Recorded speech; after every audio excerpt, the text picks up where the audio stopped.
I have the same feeling because I throw away my act every year. On the surface, this is a great idea. After all, a joke is not funny the second time. Well, that's why I look at it like you're writing a book. And while not every comedian feels the need to clean out their set each year. 10 years? 10 years? Yeah. I've been doing Sucks and Great 10 years. There is a notion that all valuable material comes from new ideas, premises, and punchlines. No one is more judged in civilized society than the stand-up comedian. I guess it is hard to understand for some people that comedians come up with jokes from nothing. While that is mostly true, it misses the point that comedians can build off their past work. Suggesting otherwise overlooks a technique that I see a lot of comedians using, independent of personal stylistic choices from one-liners to storytellers. Whatever your preference, comedians are able to build a foundation of work that they can use to make people laugh, without always coming up with an entirely new premise. Basically, you can tell a joke in chapters. I do not think that CK throws away his material every year in the holistic sense. He's writing new jokes that build off premises he's established. He mentions he treats comedy like writing a book, and I find that to be a great analogy, because his comedy, much like a book, is split into chapters, each of which has threads that bind them together. CK's jokes are heavily story-driven. Several of these are more or less based on his life, and this sets him up nicely to tell similar jokes in chapters between sets. Much of my favorite jokes from CK come from two main threads that he fleshes out over the course of 3 sets. The more fleshed out of the two is his marriage. There's a good arc around how his marriage is not going well in Chewed Up. I am married though, that takes me down a few pegs. It's broken up and hilarious. Which is a problem because I'm divorced, so I'm single again. But then in Oh My God, you start to see the silver lining. Marriage is just like a larva stage for true happiness. With each subsequent set, CK spends less and less time on the premise because he's playing towards his audience. His audience knows that he's going through this, they're familiar with the last chapter, and so he doesn't need to spend as much time re-establishing the premise. The second of these threads, his kids, follow a similar arc of how he grows into fatherhood, starting with anger being expressed towards his children in Chewed Up. She's 5 years old, you know what that means? Nothing that she says matters. Which turns into a show of pride and acceptance, and hilarious. And the 7-year-old, she's no trouble now.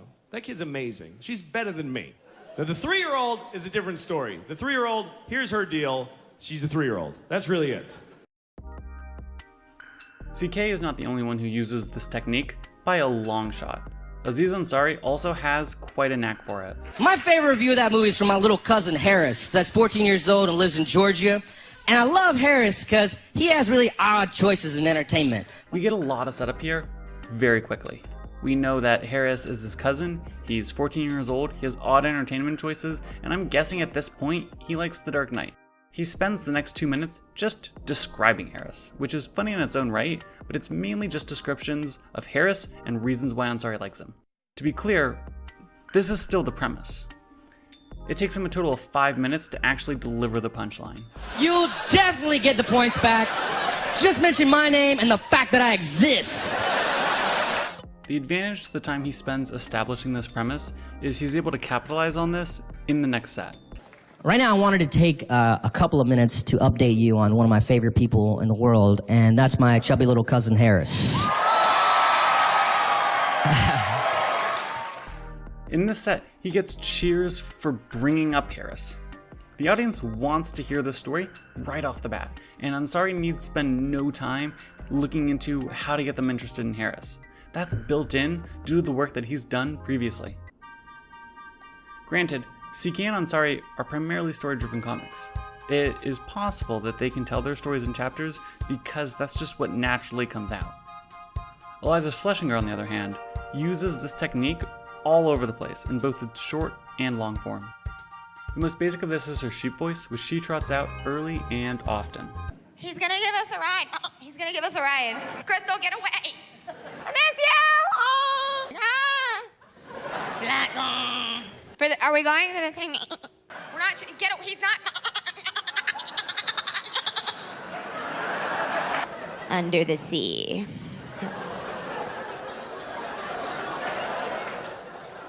It is quick and lighthearted and never fully explained, but it seems to be a crowd favorite and is used to either emphasize dialogue, Passive aggressive and like crazy and like or just break up longer jokes. and we're freezing because no one brought a jacket. The next level of this is her party goblin that she uses to segue herself into specific higher energy topics and generally amp up the crowd. I get a sip of liquor, it sends a message to my party goblin that it's time to do it. Similar to Ansari, this is something that she spends several minutes introducing in her first set, which gives her a tool to be used in subsequent sets. For 'twas not you that was in charge. 'Twas your party goblin! From here, she is off to the races as the audience, who are already there to see her, are now actively excited and engaged in the set, and they know more or less what she will be talking about for the next several minutes, which saves her time establishing the premise. What is great about the Party Goblin is that it acts as a setup for a genre of jokes. Unlike Ansari or CK, whose setups were for specific storylines, this makes it much more versatile and an all-around useful tool in her repertoire.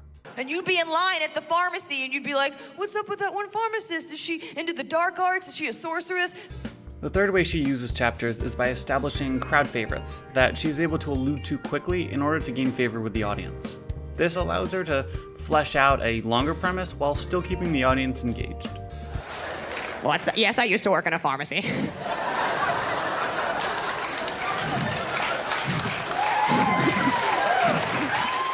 This is great because you get a big laugh when she set this up in the last set, and then you get another laugh that is almost as big for barely a second of material. Schlesinger's frequent and varied use of chapters to keep her audience engaged and coming back special to special is a key part of her comedy, and it definitely elevates her above the traditional one dude talking. Thanks for watching. I always enjoy making these videos, and if you enjoyed watching it, consider subscribing.